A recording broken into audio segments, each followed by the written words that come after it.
So they took charge of Jesus.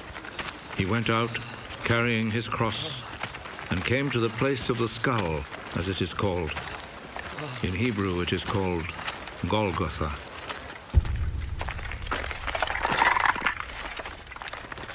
There they crucified him, and they also crucified 2 other men, one on each side, with Jesus between them.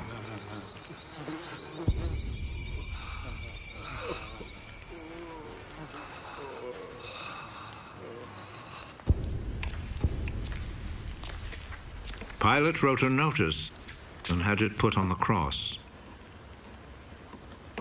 Jesus of Nazareth, the King of the Jews, is what he wrote.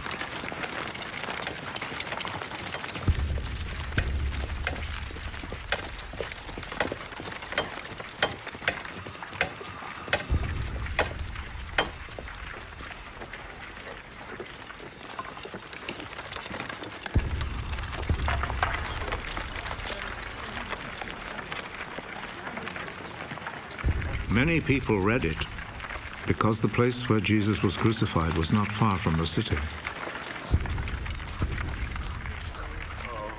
The notice was written in Hebrew, Latin, and Greek. The chief priest said to Pilate, "Do not write the King of the Jews, but rather..." This man said, "I am the King of the Jews."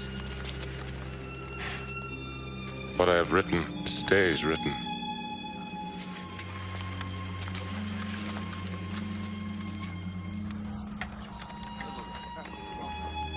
After the soldiers had crucified Jesus, they took his clothes and divided them into 4 parts, 1 part for each soldier. They also took the robe, which was made of 1 piece of woven cloth without any seams in it.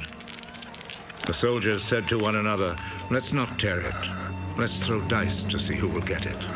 This happened in order to make the scripture come true. They divided my clothes among themselves and gambled for my robe. And this is what the soldiers did. Standing close to Jesus' cross were his mother's sister, Mary, the wife of Clopas, and Mary Magdalene. Jesus saw his mother and the disciple he loved standing there. "He is your son."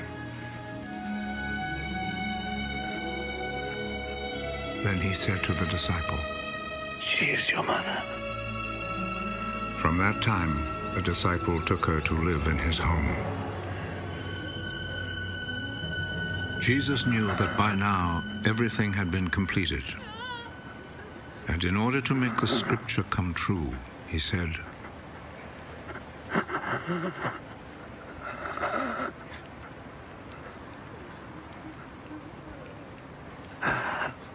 "I am thirsty."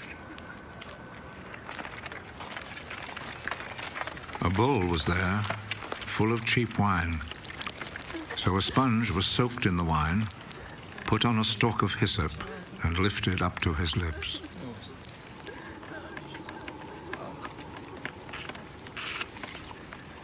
Jesus drank the wine.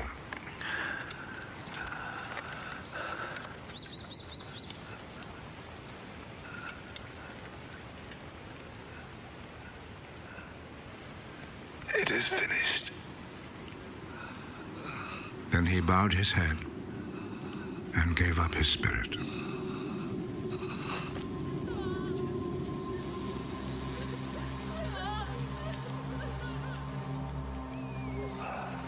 Then the Jewish authorities asked Pilate to allow them to break the legs of the men who had been crucified and to take the bodies down from the crosses. They requested this because it was Friday, and they did not want the bodies to stay on the crosses on the Sabbath, since the coming Sabbath was especially holy.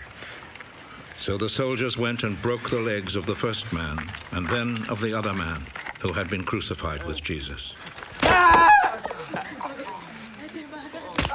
But when they came to Jesus, they saw that he was already dead, so they did not break his legs. One of the soldiers, however, plunged his spear into Jesus' side,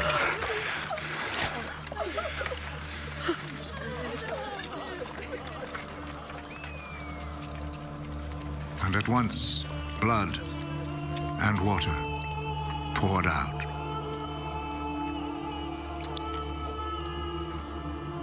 The one who saw this happen has spoken of it, so that you may also believe. What he said is true, and he knows that he speaks the truth. This was done to make the scripture come true. Not one of his bones will be broken. And there is another scripture that says, people will look at him whom they pierced.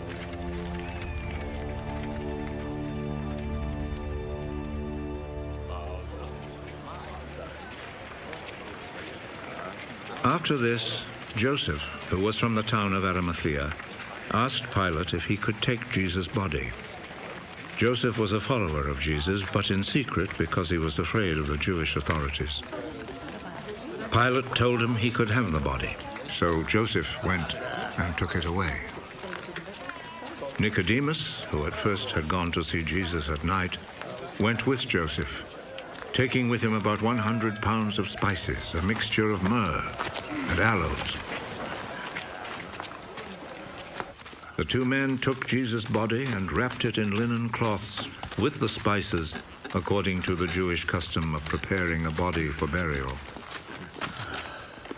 There was a garden in the place where Jesus had been put to death, and in it there was a new tomb where no one had ever been buried.